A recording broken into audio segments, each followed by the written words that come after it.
Okay, Grandma, welcome back. It's been Thank you for almost, using your good time. oh, of course.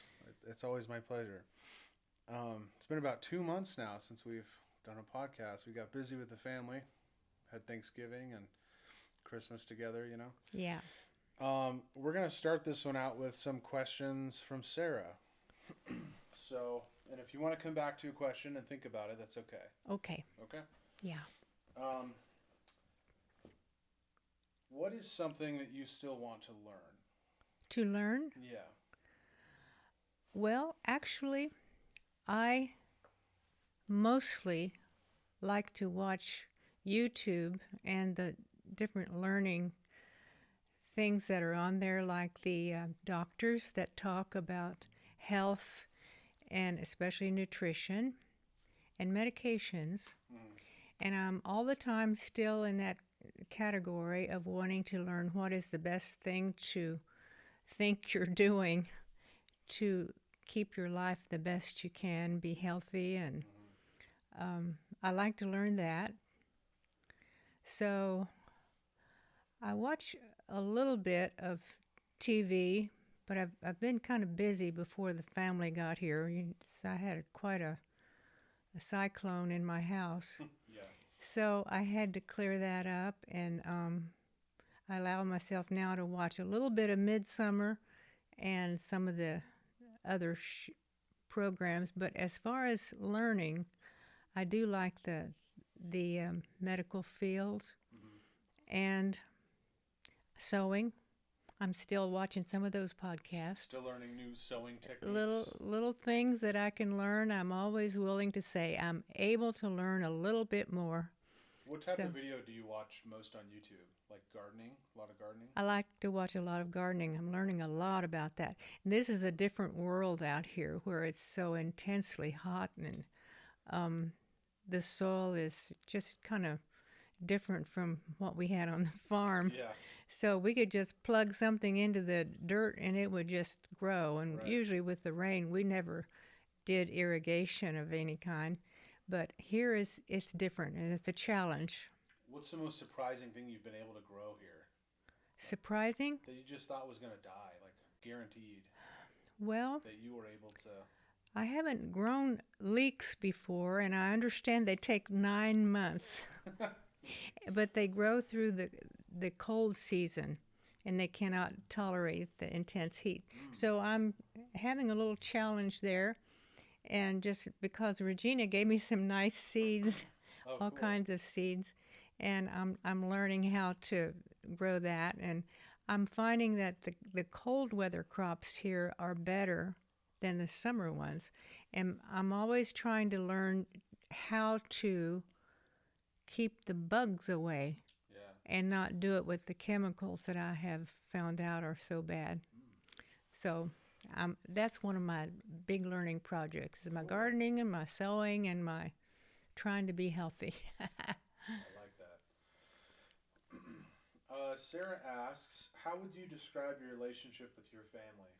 With Maybe my as yeah, maybe as like a little girl, or as a like little girl, or growing up. How was your what was your relationship like with each um, family member? you have to realize that we did not have phones for many years, Mm-hmm. and we would see relatives, the closest ones even. Maybe once we saw Francis and Floyd probably once a week, maybe more often because we went to their house when we lived on the Pfizer farm and waited on the bus. We And, caught the bus from there. and Francis and Floyd was who? Mom's younger and half sister. Oh, okay, got it. After her mother died, my grandpa got married again and had some younger sisters that she had, Frances and Lulabelle, and think of the last ones. But anyway, we would see them, and when we did, it was a different era of time where children were very quiet and very obedient. Mm-hmm. We just really, literally were only speaking when we were asked a question. Wow. When we went to church, we sat by our mom and dad, and it was just almost as if it was understood. You just don't make any movements, you don't make any sounds, you don't really ask a question. If you did, it would be something like a little hand motion or something quite different. But as far as family, when they came, my explanation of when we got to see them was that it took a few moments to kind of warm up, and the children to get to kind of know each other. And then we'd go out and play and do all kinds of enjoyable things. We always got along pretty well. There were some little children that came from a different area, like from the city. Eventually they moved, well, it wasn't a big city, it was just a town called Maysville. They were a little bit different, and we still got along well with all of them. It was just an area of time that we were quiet. In fact, that's one thing I wanted to share today. Nobody hugged in those days. You didn't hug when you said goodbye. You just were kind of respectful, and you missed somebody, especially if you didn't see them for a long time. Like when Little Belle moved to Florida to live, there would be tears when we'd part, you know. But you didn't hug. Maybe Mom did hug her. I just don't know. It was not an age of time where we did much of that. It was just interesting that has grown out of lifestyle here in the last How about family. Smooches? Of what? Did you guys give each other smooches at all? Kisses? We didn't. We honestly didn't. On the cheek or anything? No, it was different. It was very austere. And even when I was a student nurse at the hospital, we were so reserved that it was like yes ma'am and no ma'am. And speaking to whoever it was very respectful and never flippant. Never. It was just a different area of life for me. But we always got along. It was just kind of an understood thing, and we got along well. That's interesting. But all the family, even, we got along pretty well. I think I might have asked this question a few podcasts ago, or maybe last podcast, but Sarah says, what was the most difficult class in nursing school? Most difficult might have been pharmacology, as I told you the last time, I believe. Yeah. Anatomy was enjoyable for me, just a blast. I don't know why it was. Chemistry could have been very challenging for me. It was not a field that had to have one class or so before I went there when I was in high school. And I told you about how the principal worked it all out so I could have all the classes, and I just didn't realize that was happening. Right. I just know that he offered the classes, and that was very rare. We didn't have chemistry in our school. Yeah. And I don't remember if we had Latin. It was the other one. But anyway, I think pharmacology was a challenge, and it's still a challenge. All the medications that exist and their side effects. And I want to say one thing about, it's very interesting to know that, you have a medication that's been given for many years, and to have it pulled from the shelf in one day is quite an interesting thing. And I was trying to remember the name of the one that I was on duty when they told us to pull it from the shelf, and it was never given again. Wow. So it was something they found to be harmful. Yes, found it was not safe to be in the area of medication. So Really? it was something was quite popular, and I remember it was given, but I remember the day pulling it from the shelf. Wow. And that was an and they had interesting you do thing. that. Oh yeah, whoever was on duty at the moment, and then we just kind of spread the word, and it was not a big alarming thing. We just said, that was taken away, and we don't give it anymore. Wow. But we didn't understand the ramifications that much yet. But Man. we knew it was. Just did you guys just toss it, or what did you have to do with it? We had to dispose of it. No, I don't. I think we probably dumped things in the trash in those days. We weren't that careful about the water system and all that. It was just, I don't remember. We just pulled it and it was dumped. Yeah. Yeah. Sarah's next question is, and I don't know if we want to jump to this yet, but it was how did Grandpa propose? Did we? I can't remember if we went over this or not. Well, I don't think we're there yet in your story. How about we? How about we wait on that, okay. and then when we get to that point in your story, Yeah. which I know we will, Okay. we'll go over that. Let's see.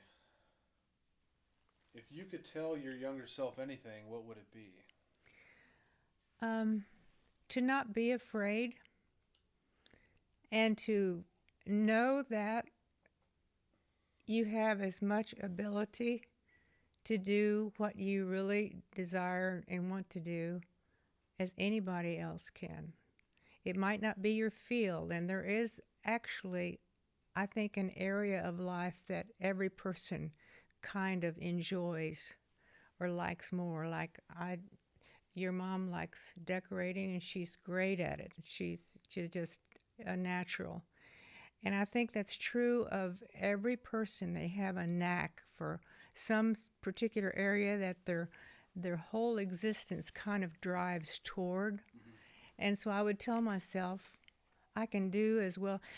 Well, I told you that when I went to the different affiliations in the nurses training, I I started out each new learning process with a brand new happy attitude, because I thought I'm at the same place that they are, and so I can learn this. But that came out of the first few months we were in nurses training. We had just really volumes of classwork, learning how to and what medications were all about, and we just had hours of training all at once. And that was so they could prepare us to go on duty. Mm-hmm. We had to have knowledge about procedures, some medications, and how to give them. And so it was sort of miserable right there in the beginning. Yeah. And so each new thing we went to, like psych, that was new for everybody in the group that I was in. So I had as much, and it was not as taxing to have all those other different classes that we initially did. I think that helped to cause a lot of the dropout. That was really painful to have to study that way, Wow. the way we did, 6 or 7 hours at once, and then homework after that. So, Wow. and that prepared us to go to work very early on. 3 months later, I know we were on the floor working. I'm trying to think of when it was that we were in charge of like 30 patients with, we had helpers, of course, but that was a stressful time. Wow. I don't know if that answered the question you asked or not. No, it did. Yeah, and I think that's something I'd say to my younger self too. The same Yeah. thing. It's like you're very afraid of that new thing you're jumping into. And you're like, I'm inadequate. There's no way I'm good enough, as good as these people, right? And it's like getting over that mental hurdle. It's important, but each person learns that their own different way. Yeah, it happens at a different time in life Exactly. too, Yeah. after the fact. Yeah, even. yeah, definitely. For me, I felt like really, I felt very, what's the word? In high school, it was just, I felt like I was kind of behind on a lot of people. And then finally, it just clicked for me in college, and I was like, oh, okay. I just have to figure this out and learn this how it works for me. Yeah. Not compare my learning style or the way other people learned to the way that I learned it, right? Because sometimes I would try to mimic the way other people did it, and it wouldn't work. And then finally in college, it just clicked. And And to remember that when you compare yourself to other people, and if they can, sometimes they will try to give you a feeling of being inadequate. Right. So you don't go from that. You just know that you're an individual, and the Lord gave you certain abilities, and you're just fine. If I had realized that early on, I would have been better off and more relaxed in training. Mm-hmm. Okay, Sarah's next question. What do you wish for your future lineage? My future, Lineage. oh, I just want them to all know this confidence that I'm sharing right now that you can have in yourself. And I want all my family to be Christians, of course, because there is a time appointed to every individual that we will not be here. And I truly have come to understand the truth of the Bible. So I just wish for all of them to understand that same thing and have the confidence and faith every single day that, life is good. And that's what I would like from all my heritage, Yeah. most of all. Life is good. We've been blessed, Yeah, and you've worked hard yeah, to give us a good life. You know. yeah. We appreciate that, Grandma. I love you. Uh, Switching gears here. What has been one of your favorite travel experiences? One of my favorite. Well, I didn't get to go on big fancy trips early on in life. And when I finally got to go, I mean, it was just an awesome thing. We went to the Israel area that 3 times, and that was wonderful. And I tell you, Grandpa was on top of the world because that was his everyday study, and Right. he just literally loved it. And I did too, but I did not understand the depth of what I was seeing at the time as much as I do now, Yeah. later.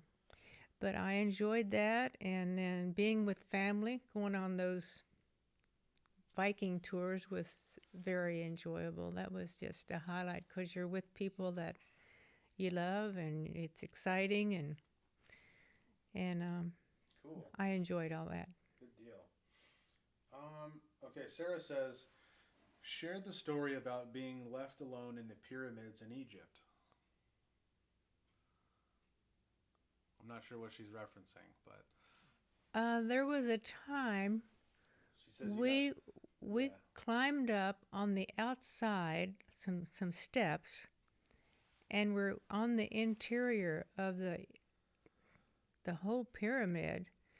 And These are the pyramids of Giza. yes, Those the three main ones. and we were on the interior, and they don't have air conditioning or anything in there. So it's kind of a stifling thing, and I just now am remembering what she's referring to. But we were in there when somebody got a little disruptive, and you just don't know what the outcome's going to be. And they don't have big safety features. They had little rails, I believe, but you just are walking down um, part of the thing that's thousands of years old, some little steps that you put your feet into to get back down. Yeah. So they might have changed. I don't know if OSHA got over there or not. But anyway, that was a moment of little fear. I just remembered that, and now she brought it up. But we were in the inside of the, and that is you go walking several steps to go to the inside of a pyramid in Egypt. It is not just a 3 or 4 step thing. So you're in the heart of a massive piece of rock structure Right. that's thousands of years old. So what happened? You went down, you got in there, and then you said someone got disruptive? we went up, and we climbed up and went to the interior that was allowed, with the educational thing they wanted to show us. And there was a chamber in there, and somebody was getting out of control, and they took care of business. But for a few moments, it was a little nerve-wracking. Oh, was that when? I think I'm remembering now. Yeah. That was when they took the person out of there, and you were in there alone, right? And you had the chance to like touch it or something if you wanted Oh to. no, that's different. Oh. I'll tell you about that one, but that was not scary. Oh, okay. This is the one that we were in the pyramid and climbed up, and somebody got disrupted. The one that was interesting, we got to go into one of the most famous pyramids that there is, and there were objects laid out for us to look at, and the group went on, and I was in the back, and I could have reached over and been dishonest, and actually they said don't touch anything because Right. they don't have fancy. They might now, but at the time they did not have fancy surveillance electronics to say, oh, she went over the line and Right. touched something. And I could just get over there and almost smell it, but I did not touch it. Oh, It was all I could do to keep from it, though. oh God, that's And funny. that was a close call because I was really able to do it. Not a soul in the room, Hmm. not one soul. They must have looked at me and trusted me. Is all I can say. Well, good. Yeah. Let's see. Uh, what is something? What is something someone would be surprised to know about you? I can't remember. I don't know if we did these questions or not. Some of these are sounding familiar, but I can't tell if it's from someone else's. I think other people had similar questions, but what's something someone would be surprised to know about you? Surprised. Yeah, maybe something just. Interesting. Well, actually, a lot of my life I did have an inferiority complex. Just always thinking someone else uh, knew more or did better or whatever. And I don't know if they probably knew that or not, but I don't know that that might be my answer for that one. Do you think that helped drive you? Probably. Keeps helping to motivate you to keep striving, at least, Yeah. to do better. But always had some, like, a little inferiority about the fact I came from such humble beginnings. Right. Boy, I had to learn a lot being in that kind of situation, Yeah. and I never thought I was that great to look at. And I thought, well, but anyway, that's that might be something they already knew. Not at all. I think you're amazing, Grandma. All right, so now we're going to pivot back into. You can tell us about this plate. I think we might have looked at this plate The plate, okay. of the. Oh yeah, if you have it on there, we might have done it. Yeah, it's okay. You can. That was the church that we went to at all the time that I recall living in Kentucky. Most of the farms there were three different ones we lived at that I can recall. The one from Minerva, oh, I was going to show you a picture. I found a picture of the house I was born in. That's not very far from the Clooney family. And it was a big house, big, big, big. Hmm. But that was the church we went to, at least for the three different farms, the Pfizer and the Adams farm, and then the last one we lived on before we moved to Ohio. Hmm. So Good deal. that was the church, and it was phased out. Oh, this is this is the house I was actually born in.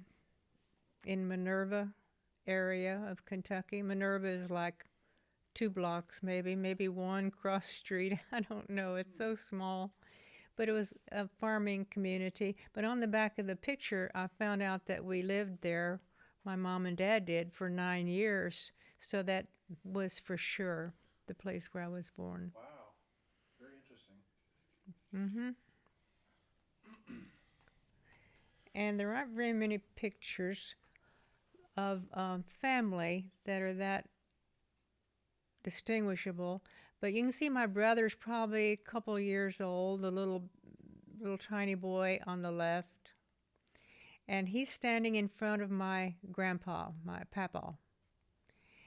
And the lady with the little top knot on her head on the far right in front is Granny Hall.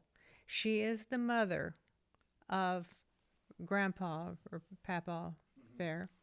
And those are a couple of the sisters. Frances is in there, and Mom is on the far right.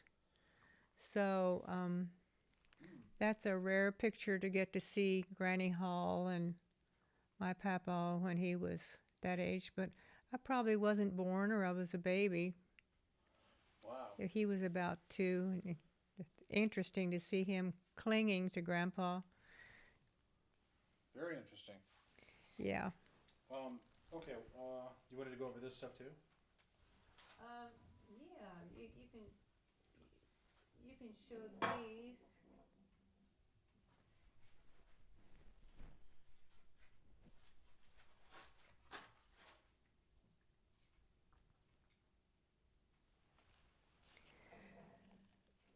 Oh, the picture here in front will go to explain a little bit. That is a cribbage board, evidently homemade, probably. Grandpa made that. Yeah. Grandpa Allee, because he was a carpenter, and you showed me the part on the end that showed the little rough thing. Handmade. I don't know if you guys can see it. Well, You can't see it all that much. But yes, anyway, handmade. my sweet Rodney talks about the fact that he would go and play cribbage with his grandmother when they lived next door to him. And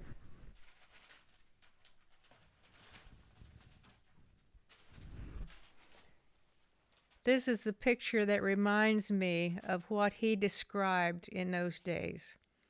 He would be a young man, and she would be very kind of loving and patient and interested in him.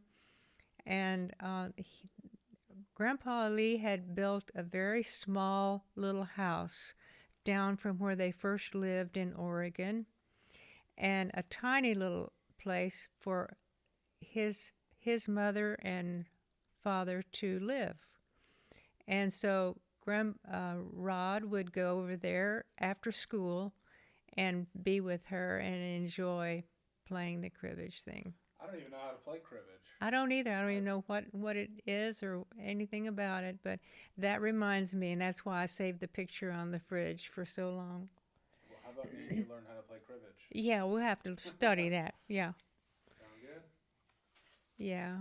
We'll play on this cribbage board too. Yeah.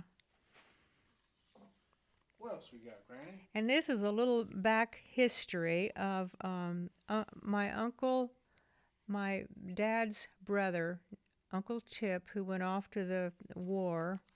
I don't know if I've shown this picture or not, but he is the one who became a policeman in the town he lived in. And the time when they had not seen each other for many years, and my dad went out there on the train and had a fun little time of having some friends of Uncle Tip to come out and help him with this little scenario. And they took my dad to Uncle Tip, who was a police chief or whatever he was, and said, we have this stranger in town we just don't know what he's up to, and he seems to be no good. And so Uncle Tip was a little bit questionable and stern and asking, "What's your business in town?" They were allowed to do that kind of thing. Yeah. It's almost like cowboy days. Uh-huh.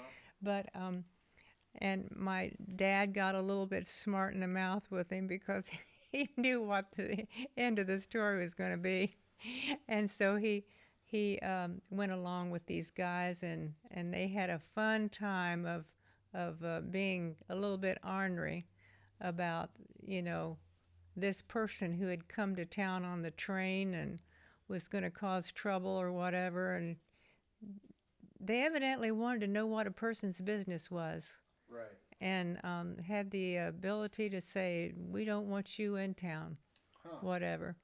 But as it turned out, and this is my dad, of course.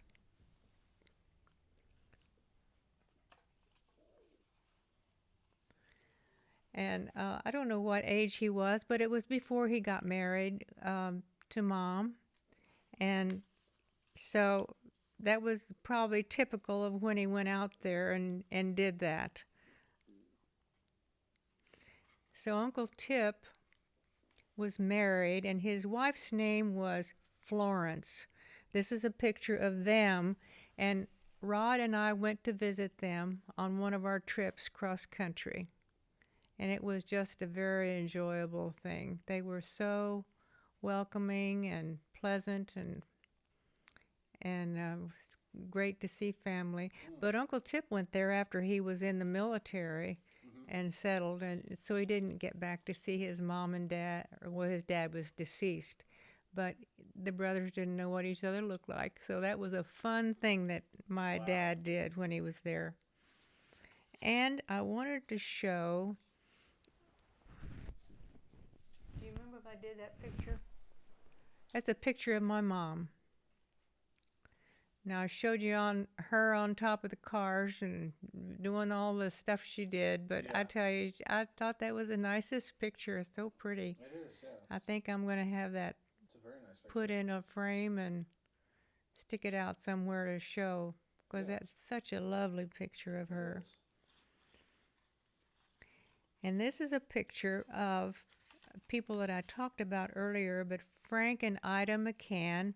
And then the second picture with the younger man on the right is their son. They only had one son, and they were relatives on my mom's side, would come and visit us quite often.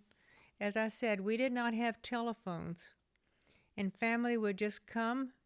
They would just arrive. They would be welcome. They would stay 2 or 3 days, and we would just have the best visit. But they always had nice cars. And that's Franklin, their son, on the right. They only had one child, and that was him. And Frank is the one who worked in that steel mill that I told you the story about, where they were very respectful for a few moments after someone fell into a vat, and they were totally engulfed in just a few vapors.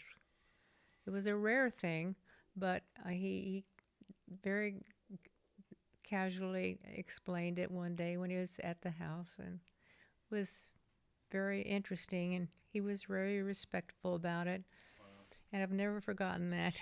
But it was in Newport, Kentucky, somewhere he worked. He always had a good job and had fine cars. There are many pictures where we had a Model T, and he had this big fancy car. He'd come and visit at our house. It was fun to think about. Nice. Okay. How about those pictures? These were later pictures to show you what it was like at harvesting time, where they needed extra help, and they would like hire someone who had a piece of equipment to come in and harvest the hay or whatever on the farm. It's kind of an old picture, but it's kind of interesting to show what life was like. And we would be in the kitchen cooking up a storm.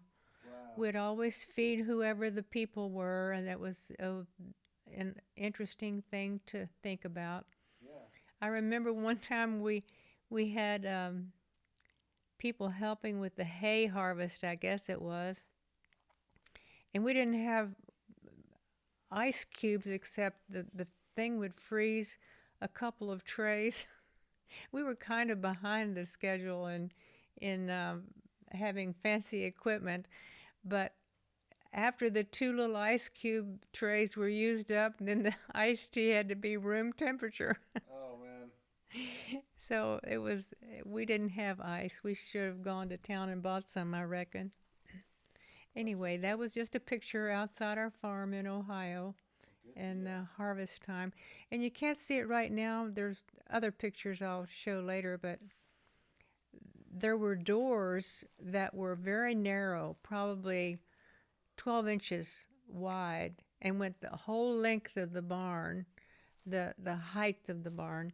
And you would open those and let ventilation go through so it would dry out the tobacco, because the tobacco was very, I guess you would call it moist, and it had to dry out without molding before you could put it in the little final stage to send it off to market. Interesting.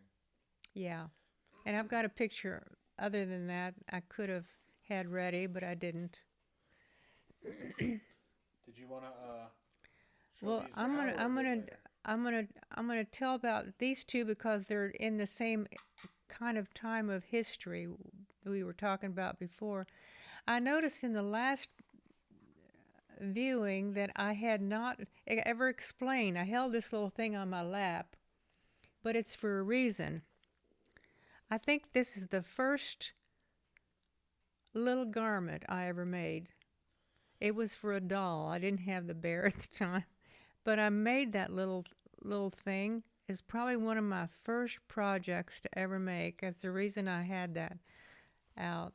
Show it to the camera. Oh, so you made that little bear dress? It's a little pinafore, yeah. I like it. It was for a doll at the time, but I think I was probably a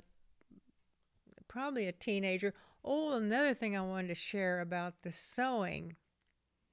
I think it was Emily that asked about the crafty things or whatever. And they had sewing machines that were pedaled with your feet. And my mom explained to me that one of the unusual things that used to happen in those days was that you would get to going kind of fast, and the gals would run a needle right through their finger because they just hadn't noticed they were. And it's a powerful thing because you're pushing with your feet. Momentum, right? I have a treadle sewing machine I could show you, but and then they'd pass out. She said that was not uncommon because most women made all their clothing. All their clothing. Just all the way through the finger? That you just got your finger right too close to the needle, and or get your finger up above the little feed area, and they would run the needle right into their finger, and that would be quite a unpleasant feeling. Ouch. I have a story I'll ask you later if it's proper or not to tell, but one about the fact that everybody made their own clothing, and that included undergarments. Okay. This is a story of Rod's mom. Yeah, you can, and I don't know if you can clip it out later or not. It's just absolutely the most comical thing. Well, people in my mom's age and my mother-in-law would have been very, very modest, very proud, prim and proper. And this is a real story. She was in town, but towns were like what you see in the Western movies. Not a lot of activity. Always, a lot like people walking down sidewalks two abreast, and it was calm and not everybody out like a crowd, so to speak. Mm-hmm. And she looked down and noticed that she'd lost her undergarments. because we didn't have big elastic, fancy under things like present day things. And so looked around, nobody was around or noticed or whatever. And so she quickly pulled it back on. But the funny thing was, she got home and she had on two pair. Really? So somebody else had lost their undergarments, and she was standing and looked down and noticed it, and thought she had lost hers, because many of them were probably made the similar way, not a fancy um, fabric or something distinguishable, just the color. And she looked down and saw that and hurried and put them on, and then got home and found out she had two pair. Oh, that's funny. I thought that was the best story, That's so funny. and it was supposed to be real. Oh my goodness. Yeah, it was her that she looked down and saw Wow. that. So I thought that was something I wanted to share. That's funny. Now, what would you make the little dress out of? Like, That might have been. I don't remember any feed sack being all that fancy, but that is the kind of weight of fabric that would have been like a feed sack. But it was just a piece of scrap. We wouldn't have bought material to make that, and we just made that little. And I think my mom kind of showed me how, and she'd been sewing all her years because they had to make everything. right. So anyway, that the only reason I showed that, because I think that's my first project. Wow. I think it was. I like that. And then the other thing was those two dolls that I had out here. I'll hand it to you. Oh yeah, I guess I could hold it so that would. Yeah. This one I got second. This is supposed to be a modern day kind of doll, where they made the body out of uh, a soft rubber kind of covering, Yeah. and it shows that the doll is pretty old. She's 70 some years old now, but her little face stayed white. But the doll, and hasn't been in the sun or anything. But that's one of the first little kind of dolls that were ever made out of vinyl, whatever you call that. And Yeah. I had her in the garage, and I was going to put her in the trash, and I thought, well, I'll just take her in and show that. And so that's a doll from when you were a kid? Oh, yeah. Wow. Yeah. And this one, your mom had her redone because her little face got kind of cracked. But I came home. We always went to church. Every place we ever can I ever remember. And I must have been 4 years old because we lived on the Pfizer farm. And we came back from church, and Santa had come. And this was my gift from Santa. Wow. And that was really an elegant gift for us. And this is her original hair, because when your mom had her redone, the gal said her hair was in great condition, so she put it back together, and there was a crack in her face. She's got little teeth. You can't see them, but she's got little teeth, and that was quite a deal for our age. And you can tell that I would not have wrestled her around or played with her a lot the way you would play with a doll carrying it around. And she was just a real special holder kind of thing. And I just realized that was in my bedroom, and I better share that. I like that. It's even got the eyes where when you lay it down, the eyes Oh close. yeah, goes to sleep. Yeah. And that was, I don't know how long they had those. They painted the eyes on at some time, but anyway, this was quite a luxury, and I've kind of treasured it through the years. That's nice. Now, Yeah. now what's something that Punky would have gotten? I don't know whether he would have got, probably a cat pistol, something like that. A pistol. Oh yeah, and there were little wound circular curls, and you'd put that in the little gun, and it would roll up, and you'd go pop, and it would make a noise and Right. make a little tiny bit of puff of smoke or something. But anyway, yeah, he would have gotten something like that. Cool. Yeah, Well, good deal. came, but we would come home from that Helena church, and then Santa that came. doll was there. I don't know who got him, whether my grandpa got him or who did, but I brought her out. I don't even think I ever gave her a name Unnamed after all these years. after all these years. I don't think I Okay, have. Grandma. Well, we can jump back into your story if you'd like. I was in nurses training. Nurses training, probably somewhere halfway through. Okay, I was going to back up and tell you some of the details about what was expected. Yeah. For some reason, this was kind of a elegant hospital, you might say. We had a tea every week. A tea. Yeah, it was on like a Thursday in the afternoon. We'd all take turns. We'd learn how to serve and have put out a little. They did that all the time I was in nurses training. Really? And but on the floor, I was going to tell you something about the patients.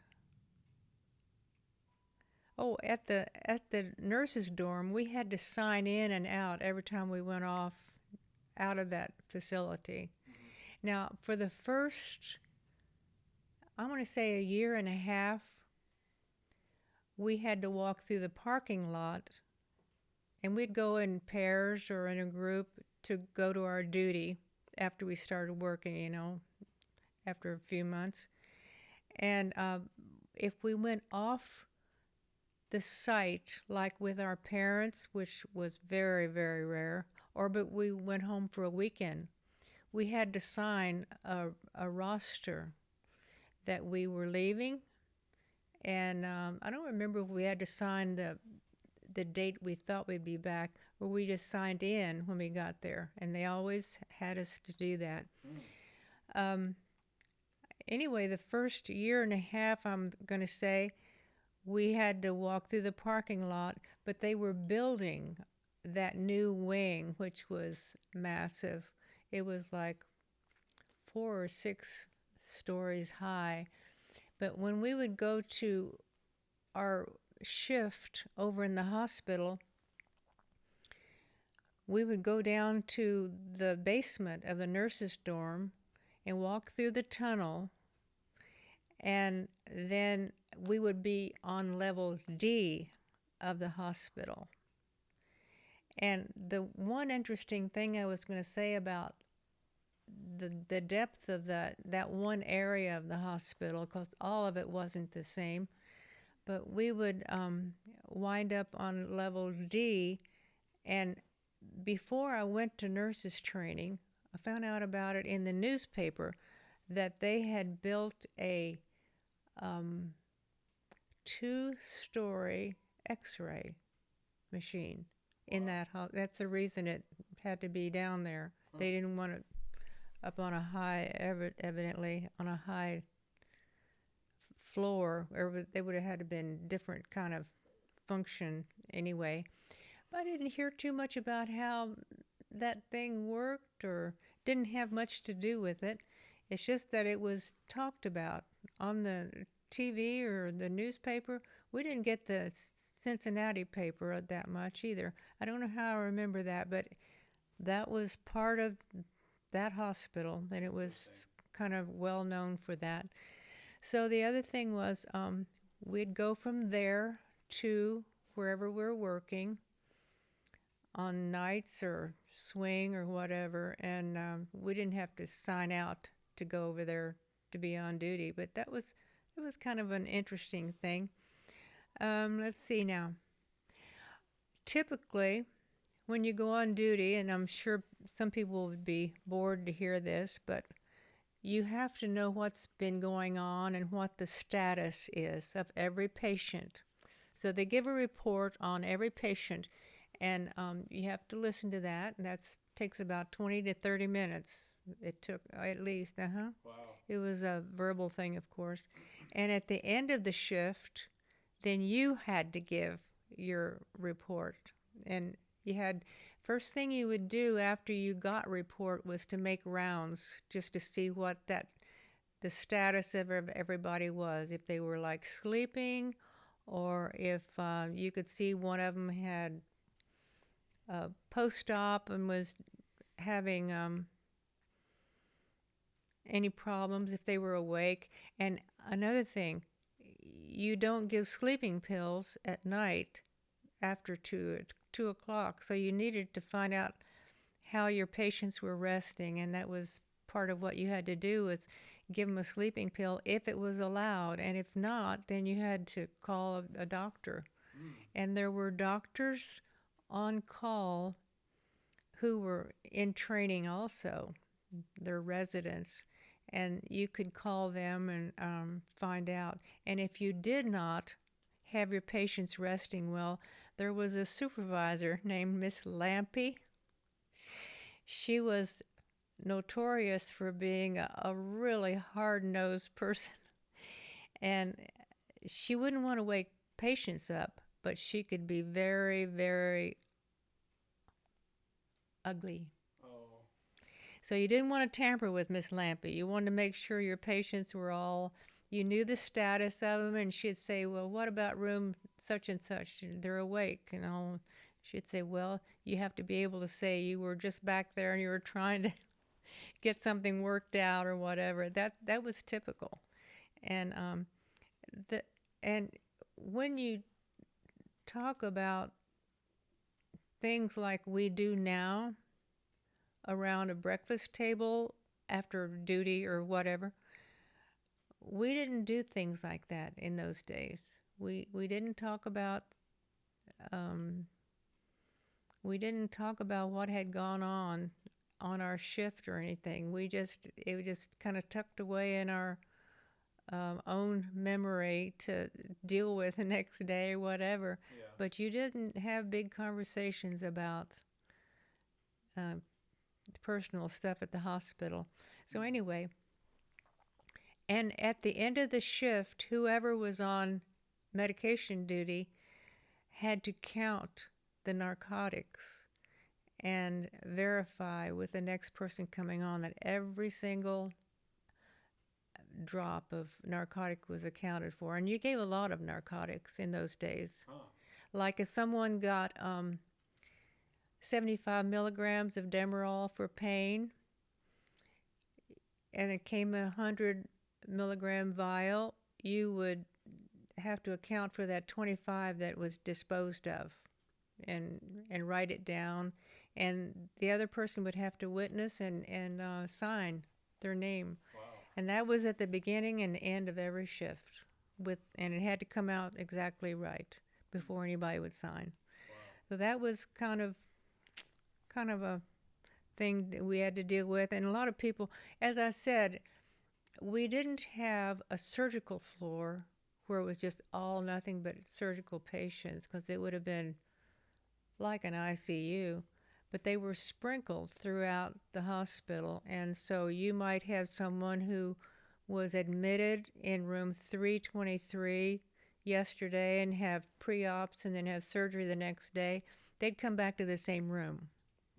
And that was, you had a mixture of people on the floor who were different degrees of miserable.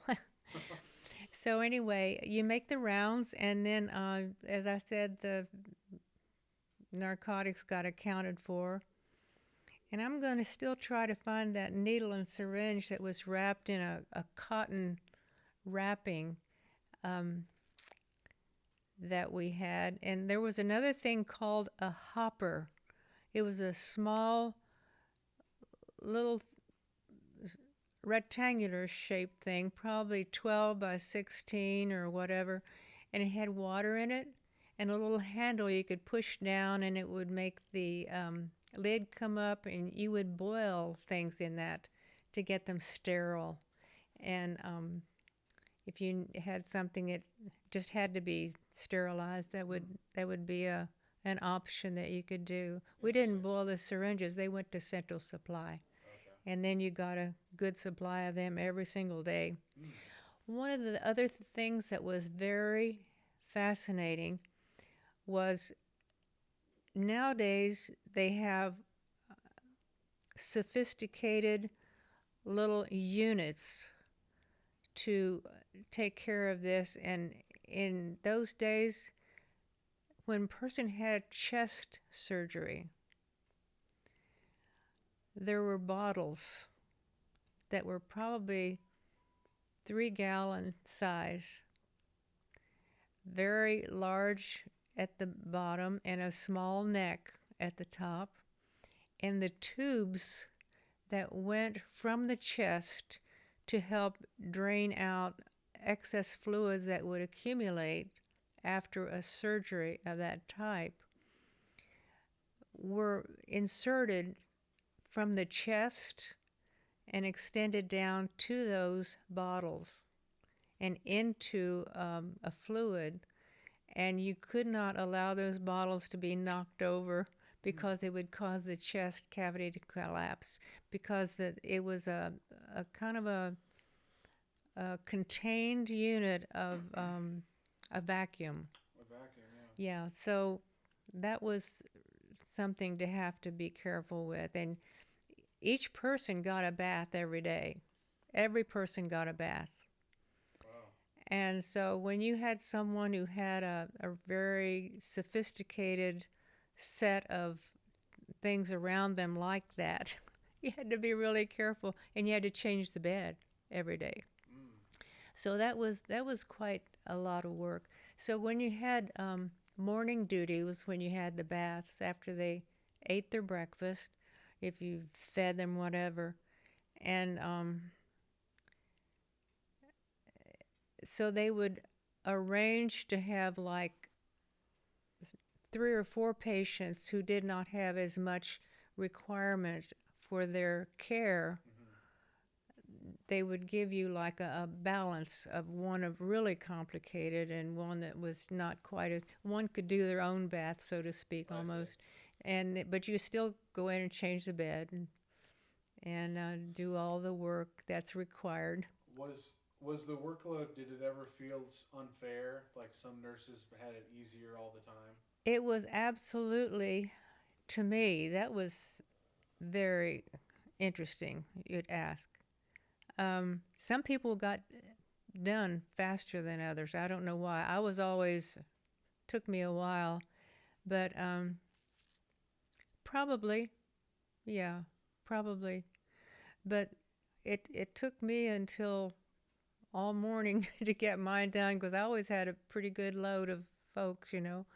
And so I tried to be efficient because some of them would require a dressing, and you'd have to uh, load up a tray and put a cover over it, put all the things that you knew that were required for that individual, Right. and you had a procedure of how to do it. You clean from the wound toward the outside. That makes sense. And anyway, some people were just quicker than me, I guess, but Yeah. it felt a little bit odd. Real quick. I hear something beeping in the background. Do you know what that is? I'm gonna go turn it off. Oh, you do? Something's beeping in this room. I'm gonna just. Oh, you know what it is? Is it a printer? It's the phone. Somebody left a message. You just have to erase it.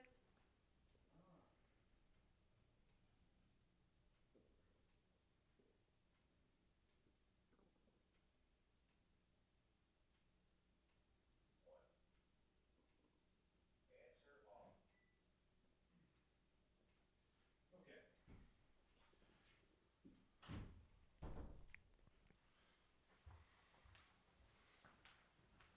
You want anything from the kitchen, real quick?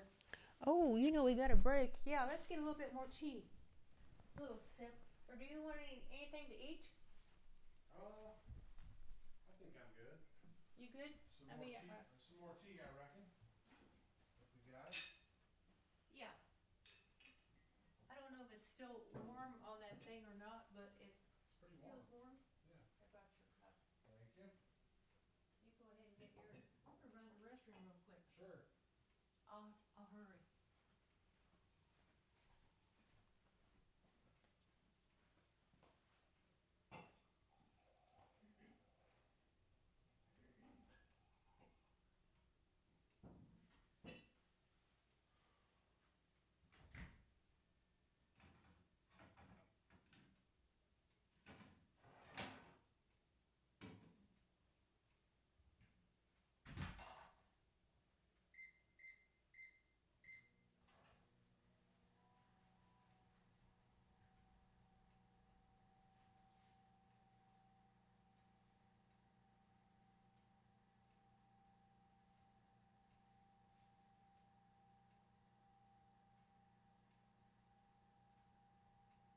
want to show these?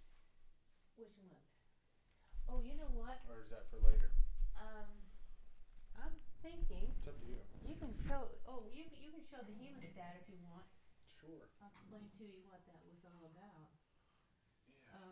I think I was looking at this. I think that's an irrigator, and I don't know that we would have used that much. It's an irrigation thing. We can explain that anytime. Yeah, just to get it done.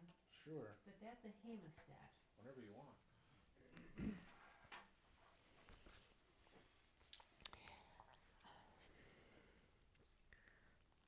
Okay. Okay, what you're looking there at is a hemostat. Pull the mic a little closer. That is a hemostat. And you can visualize that when you would have a surgery, you would clamp off a vessel before it bled out until you could suture it. You could clamp it off on both sides. That was one thing it was used for, but at the time I was in the hospital, maybe they do it differently now, but you would clean the outside skin where you were doing the surgery, and then to create a sterile field, once the outside incision is made, you clamp sterile. We had fabric at that time. It was like a gauze, not a gauze, but a sterile piece of cotton or something, and we would clamp that all along the edge of the wound to keep it as sterile from getting contamination, even from the air or anything. Wow. And then you would go with another set of incision scalpels, are called, further down in, deeper into the area you're going to. But you can visualize that would be clamped all on the edges of a wound where they were working, and to create a sterile field. Wow. And then as you got inside, they would clamp off large vessels with a hemostat and then tie it with a suture. The vessels must have been pretty resilient and robust to be able to be clamped and not. Right. I mean, how malleable are they? Is it? Well, as you said, they're more able to be, because you don't reconnect them. You just clamp them off, and then circulatory kind of little vessels are created around as it heals, and it takes a little bit of time. One time I heard that when a nerve was cut, for example, that it would eventually it takes years for this to happen, evidently, but it would eventually be able to be sort of connected again, because it has peripheral kinds of growth around it. Wow. But I don't know how to explain that. That's not a very good explanation. Anyway, that's a hemostat. Cool. Very much used in hospitals. And I don't know what they do nowadays, maybe something fancy and different. Mm-hmm. And this is an irrigation. You can tell it's... that too? That's all part of it. And you could use that to irrigate, and that's ancient, that thing is. You can tell the rubber is kind of coming apart. So connected to the end of this, and that would go in someone's ear.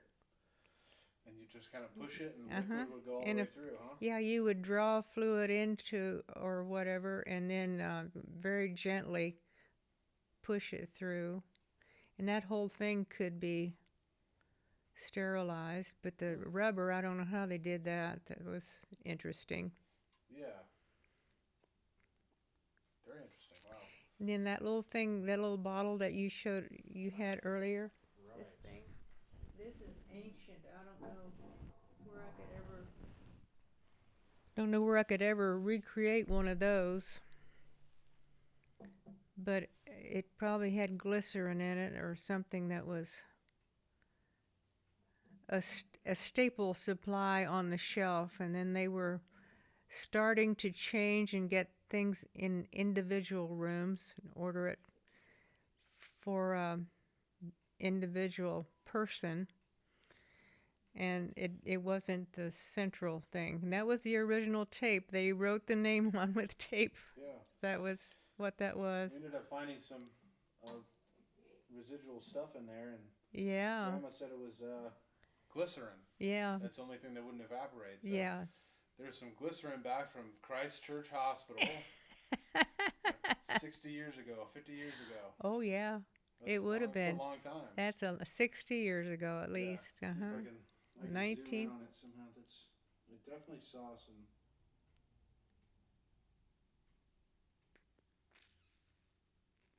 You guys see in there? Yeah, it's still present. I didn't even know it was that way because you were the one that discovered it. Anyway. Very cool. What about this?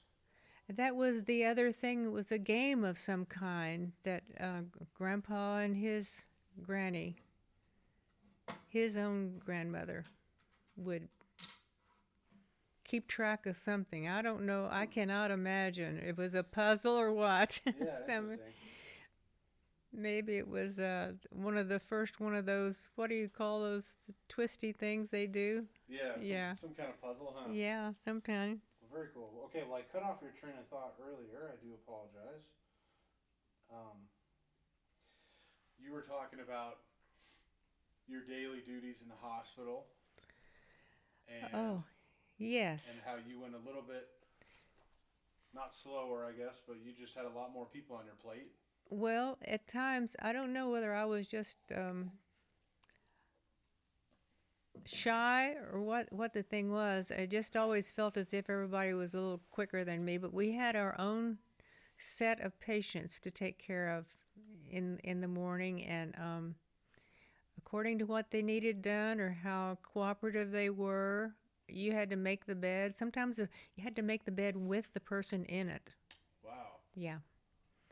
And how would you manage that? Oh, it was just a routine you had to learn. You roll them over to the side, and there's bed rails. Roll them over to the side as far as you can. Sometimes you had to have help. You'd call an orderly.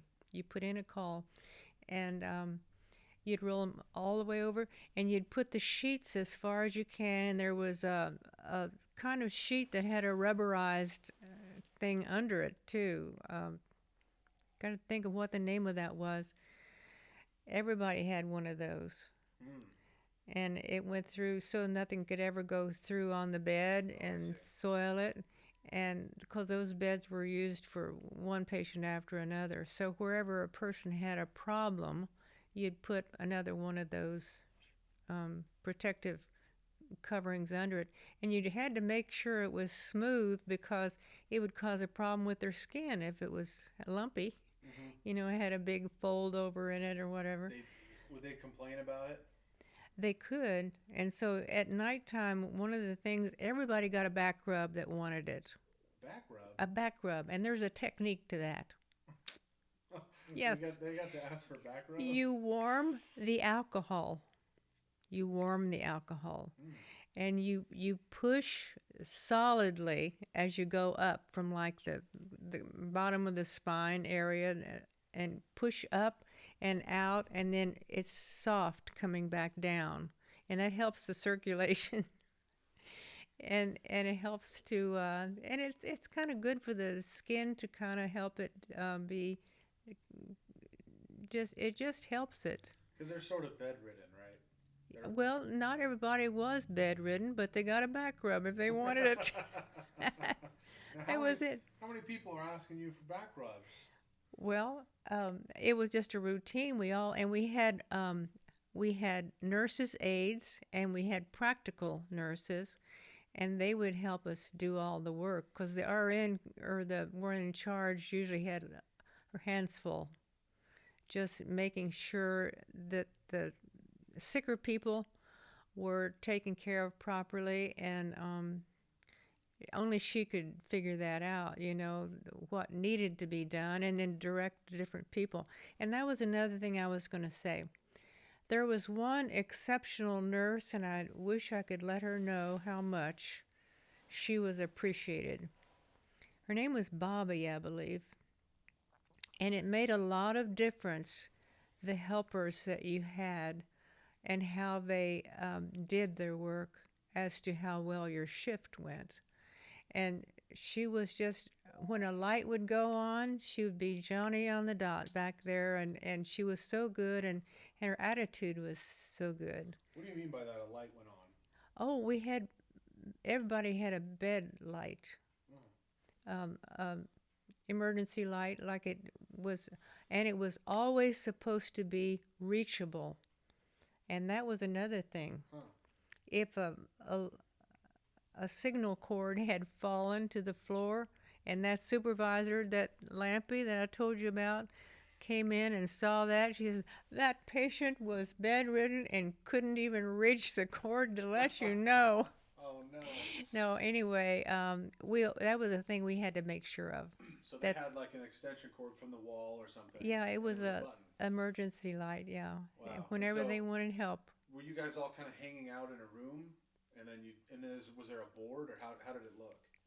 A light would come on, yes, and we would know a light was on, and it went up above of their door too. Oh, okay. So there was like a board in a room. I don't remember the board, how that part went, but we had enough people kind of floating around the floor that someone would see the light, and you just didn't want that to be on very long. You'd go back and see what they wanted. What color was the light? It was just regular color. It wasn't any, it was just a yellow light.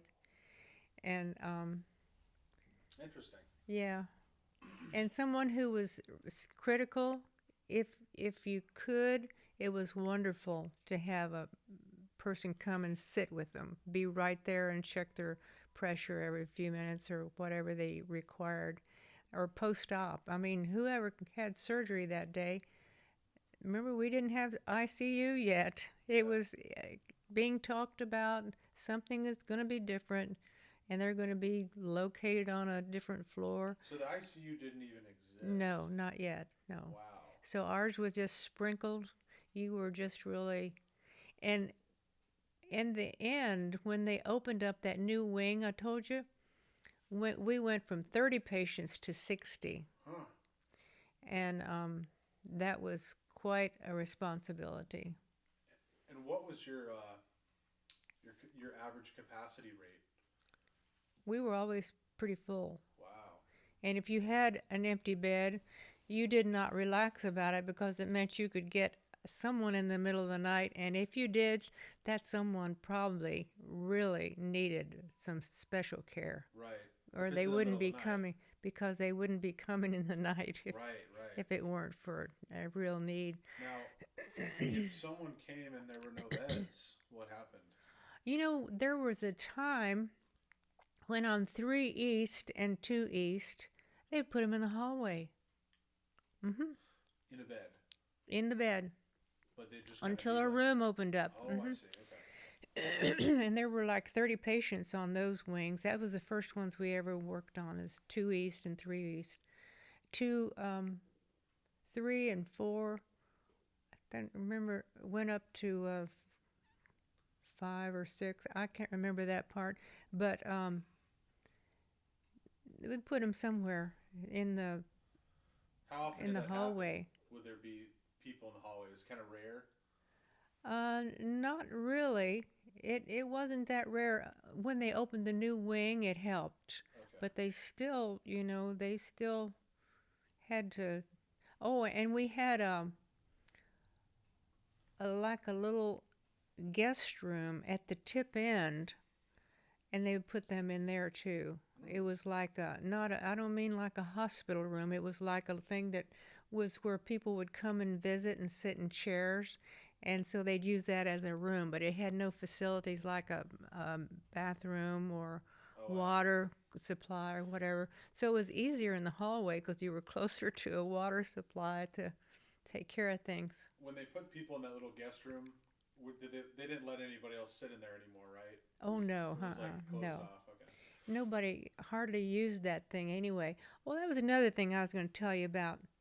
When I was in nurses training, we would have it one time a year when we'd go down to the uh, nurse who was kind of in charge of the students, and she would check our blood pressure, ask us had any troubles or whatever. And I kept telling her my throat bothered me. Did I say this already? And I, by the time it was my third year, I figured out that I could request to see a doctor. Oh. And so the nurse wasn't there the day that I came in to make this little request. And I knew all the doctors by then, Right. ear, nose, and throat. I knew who was good at that and all that. Yeah. So I asked to see if I could make an appointment to see him. And so I did. And he didn't ask me. He just said, "You want your tonsils out, don't you?" Because I told him what I was there for. My throat, bothered me. So he said, "You want your." It wasn't a question that I'm going to get permission from this nurse to go see him or anything. He just volunteered this statement. And so I said yes, and I was so happy to have that kind of finally. I had trouble with my throat for years. Wow. And So how did he know that you wanted your tonsils out? he could tell that there was some irregularity. I had deep crevices in there. I had pockets of um, like it's a little uncomfortable to say, but it was like I always had a problem with they produced kind of like They're calcium deposits, right? it wasn't calcium, no, it was infection. Oh. And came out in Regina knows a new term for it called rocks or something like that. But it was a bad thing, but I don't remember that I had that problem. When I saw him, he could just see the deep crevices in my tonsils. And after I had my surgery and I was on the schedule, and I was so excited to get that accomplished. Yeah. As I said, I mean, since I was way back in school, grade school. Wow. For a long time I can remember.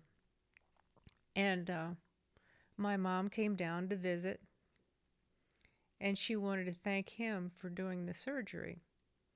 She went in and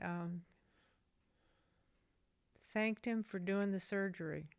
And he said this, and I was so gratified to hear this.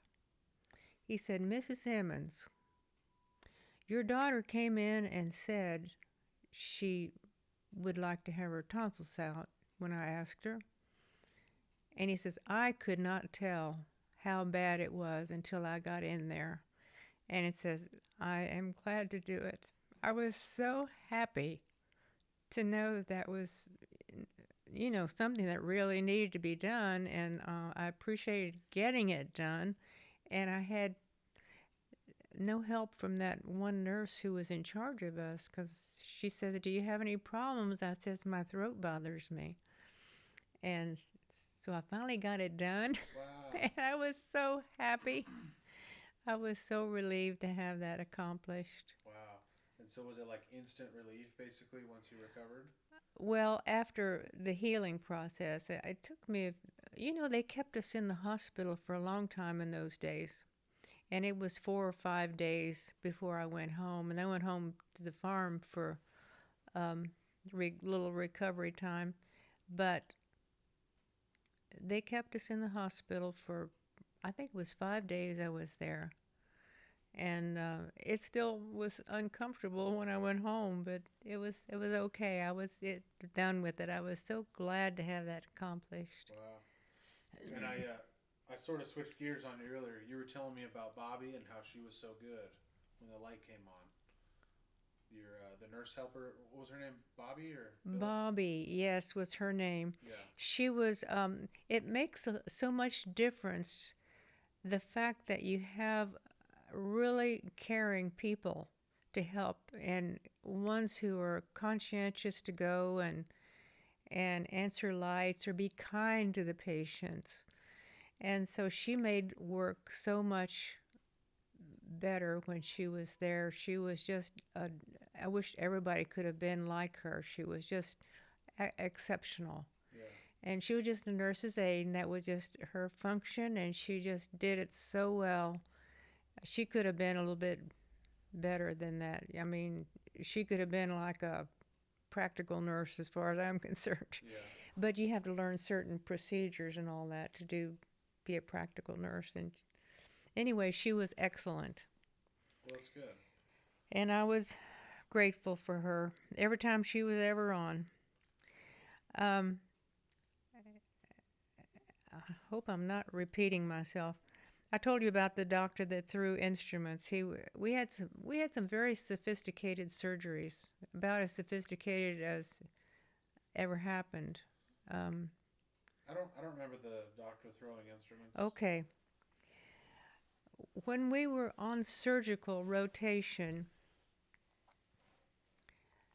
they would be getting whoever the student was that was in that learning process right there, and I did not have to deal with him, but he was I think he was either a brain surgeon or a chest surgeon. Anyway, he was known to be so unhappy when someone would hand him a wrong instrument and did not anticipate what should have been the next thing that he needed, that he would just get angry, and maybe he was tired also. You never know those things. But he would throw instruments across the room, Wow. and somebody would have to clear that up. And nowadays, that would not have been allowable. Right. They would have had a talk with him, even though he was a special surgeon who knew how to do some things that no other surgeons knew. You just don't allow that kind of contamination. So Right. anyway, that was something I didn't have to deal with. Oh, thankfully, yeah. And we were talking about last time about the different areas that we had to learn in. I don't think we had to do 3 months of ortho, but it was on a specific floor. Because as you can imagine, orthopedics with people having like something in an attraction and all that, it would be easier to keep all that on one level of area, and people would be more familiarized with how to deal with every kind of situation. But ortho is unique, and it was on a different floor. Obstetrics was also a different floor specifically dedicated to that, and we spent our time in each one of those places. When I went to Children's Hospital, one little tidbit about that was there was a doctor named Dr. Vink, and he happened to be the same doctor that did the surgery for my brother when he was about 8 years old. Mm. You can see some pictures of my brother when he was very young, and one of his arms was a little bit different. But he had problems with some bony growths that were coming behind his knees, and he had to have that taken down. But the thing is, to let you know what kind of era of time it was, and people being modest and humble and not too aggressive with another person. Even when I saw him at the hospital when I was a student nurse after all those years, and I knew who he was, I didn't really have the feeling of authority to go up and say, "You did surgery on my brother." We just didn't do that kind of, we were just quiet and in our own place, and we respected that. But I would never have just assumed that he wanted to know me or have the acquaintance to know you did surgery for my brother a few years ago. Yeah. Anyway, it was just kind of a feeling of time where, as I said, we did not go back to the dorm and talk about our day. We didn't talk to each other over the dinner table about certain patients. It was just understood. You keep you keep quiet, you do your work and Wow. all that. Interesting. And I forgot to tell you too that when we were at Longview, um, the place that was a psych ward, that once we walked in, they locked the door behind us. It was a locked ward. That I told you about my patient that I was studying. She escaped. I don't know how she escaped, but she figured out that she was clever. But she escaped, and I wrote about her, and she was brought back, of course. But when we'd go into the room where we were working, it was a big, giant room, bigger than this house, and they locked the door behind us, and we went in, and then when we left, they locked it behind us again. It was that kind of place, you know. Wow. And I don't know of any of the areas where it wasn't locked unless they were bedfast or something, just, almost comatose. And so I went from 30 in the beginning to when they opened up the new wing of the hospital that was being built as I entered nurses training, and they finally opened the new wing. Then would have 60 patients when I went back to work in that area of the hospital. Wow. And we had doctors on call. They were called residents, and they would be asleep, and you would hope you got a good one when you had to call them in the middle of the night, and they were the kind that didn't mind being wakened up, because you had to call someone, more than just a night supervisor. Right. So Did they have living quarters sort of on campus right there? they had special rooms for the doctors to be able to rest. Yeah, a special. I can't remember if it's on a certain floor only or what, but we knew to call for help, and it was rare. You tried to get through the night without. Oh, and the other thing is this. There was a famous doctor named Dr. Freckman, and he was a pioneer in developing cancer drugs. And I got to witness the little machine that was first given the medication through, and it was through an IV, but the machine was about a piece of equipment, you'd call it, I guess, about this long and about this wide, and it had little metal fingers that just rotated very, very, very slowly up and down over the IV tubing.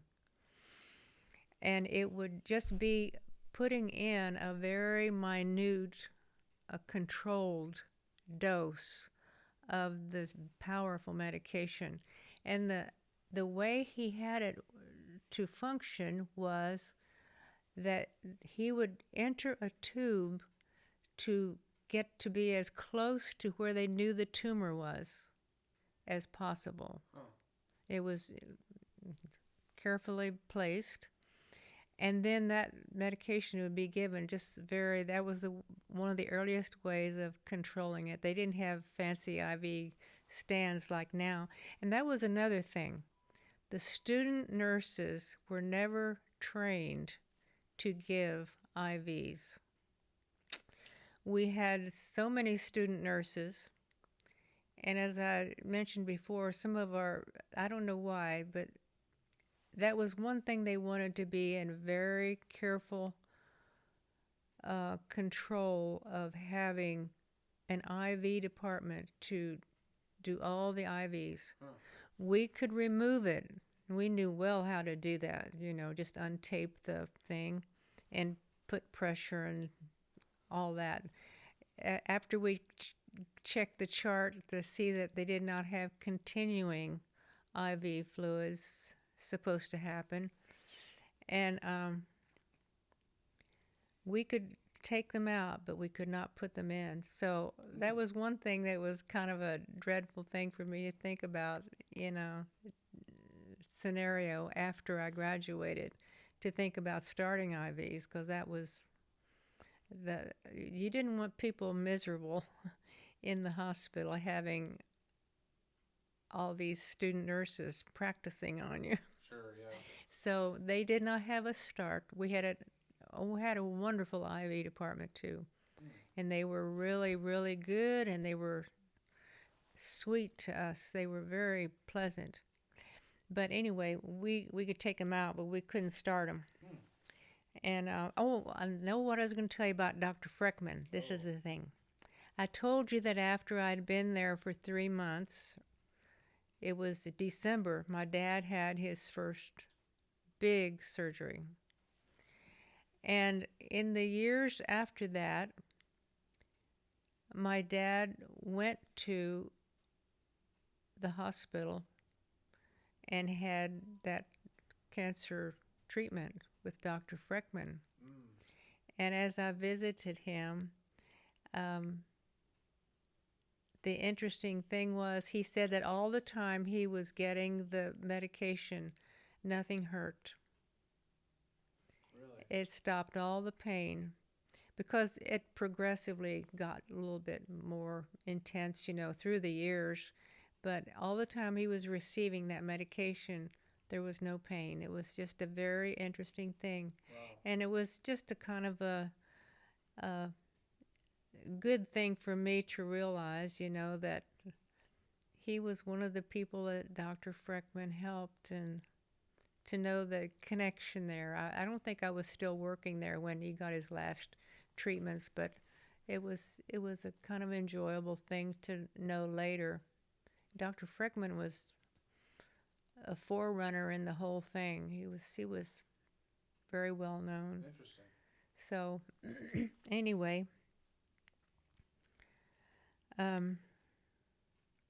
talked about the resident doctor. So I got my tonsillectomy. When I had my tonsillectomy done, they said my tonsils were huge. Back in, I got it out when I was just out of high school, Oh, I did the nice. same thing. It was like, it hadn't bothered me too much, but it was enough to where I went and got it checked out at Kaiser, and they were like, he, they said the same thing. They like checked it. They're like, yeah, they need to come out. And then after they did the surgery, I guess they went and talked to my parents, and they were like, yeah, these things are like the size of golf balls. Like, they were Oh, huge. And I was like, and you felt vindicated, didn't you? yeah, well, yeah, it was good to have them out. But yeah, the Oh, recovery yeah. process was rough. That was probably Yeah. one of the rougher recoveries I've had, because what happened, it like man, it like scabs up in there, right, over the wound after they cauterize it. And one night I woke up and just blood was just pouring out of my mouth. I just went, like, I would just open my mouth and it was just pouring out. And like I woke up my dad and I was like, I need to go to the hospital. And he's like, no. Oh. He's like, just see if it stops. And it's just like, wow. And I was losing a lot of blood. But Oh. it eventually stopped. And I think it was just a scab falling off or something. That's a very good point you're making. The point is, it's not the very early days after you've had the tonsillectomy. It's when it isn't all the way healed and you're feeling a whole lot better, Right. and then you have something a little rougher than you should, and the tissue is still so soft it can hemorrhage like 6 or 7 days later. Yeah, big time. Yeah.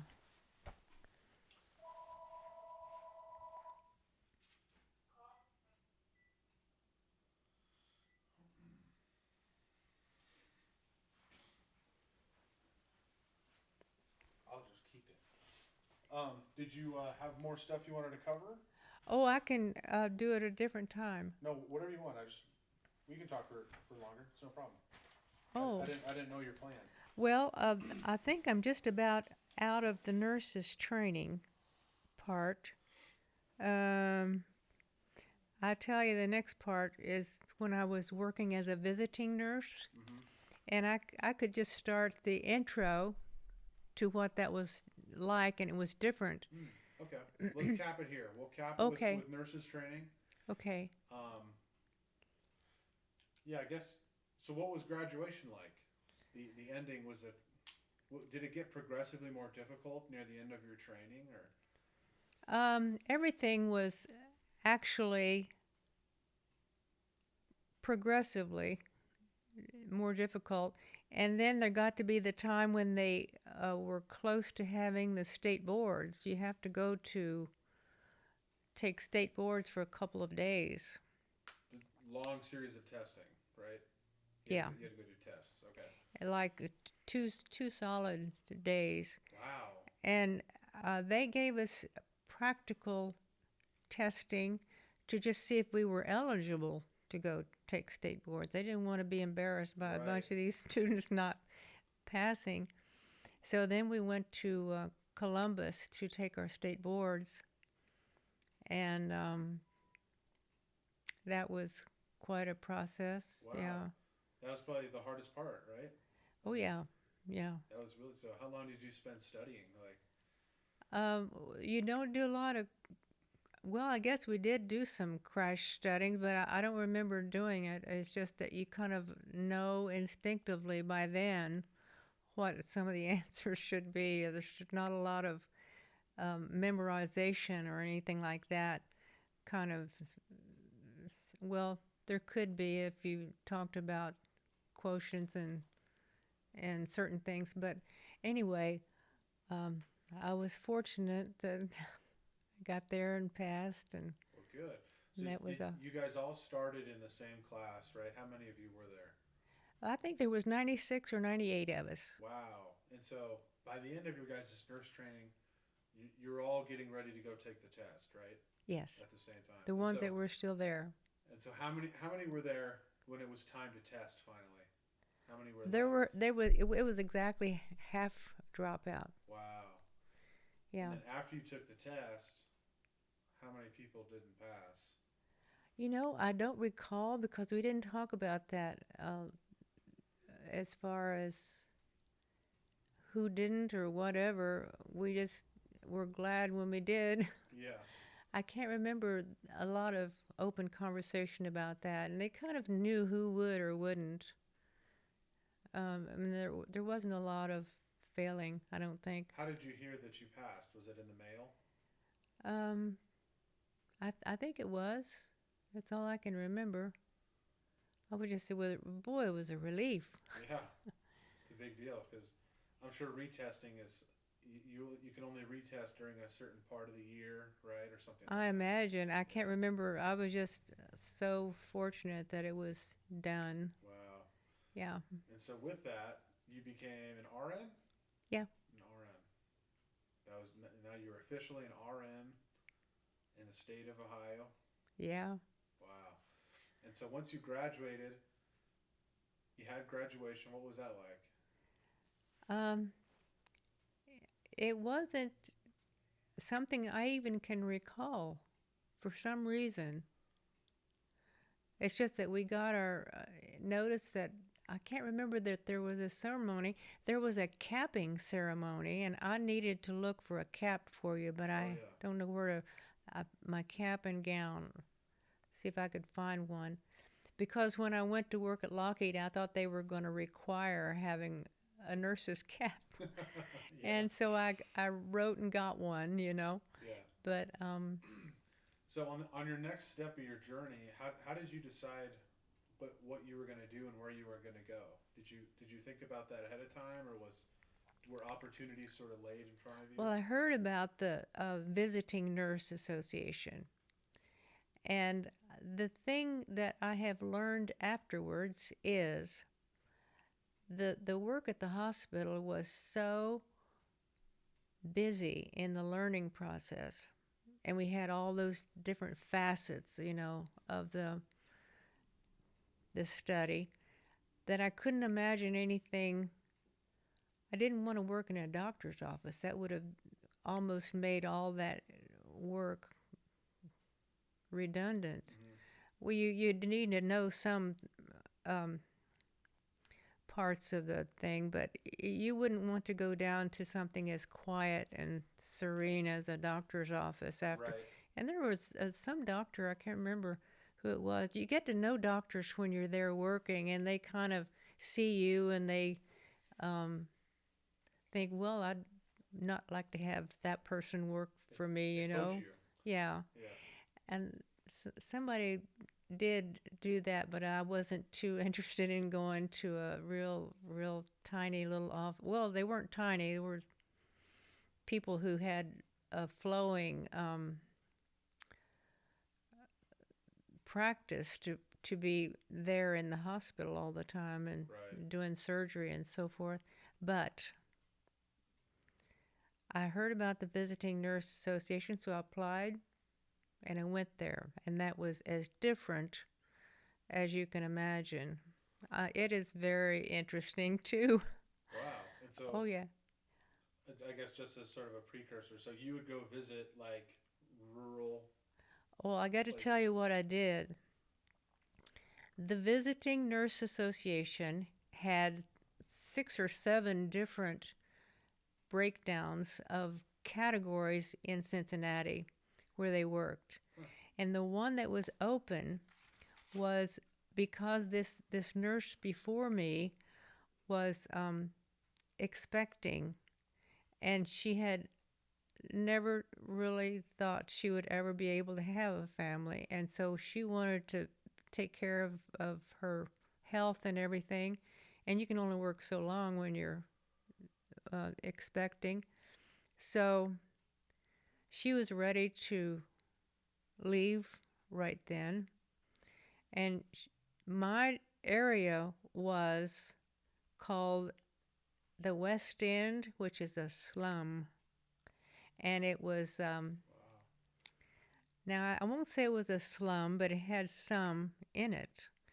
And it was the area next to Crosley Field where the Redlegs played. I think I mentioned this earlier. And on days when there was a ball game, you had to really time your work because there was so much traffic right next to the ball field, and some of the houses were close to that. Wow. Some of the places where people lived that I had to go see down there were houses that had been turned into apartments, like 3 or 4 room apartments in a previous residential area. I see. A residential house where a family would live, not built to be an apartment type thing, but 2 or 3 families living in a house, so to speak. Yeah. And right next to it was called the projects, which means it is something that the government built for people to be able to afford to live there. And the houses were all like everything in a row, just numbers of apartments, just bunches and bunches. Wow.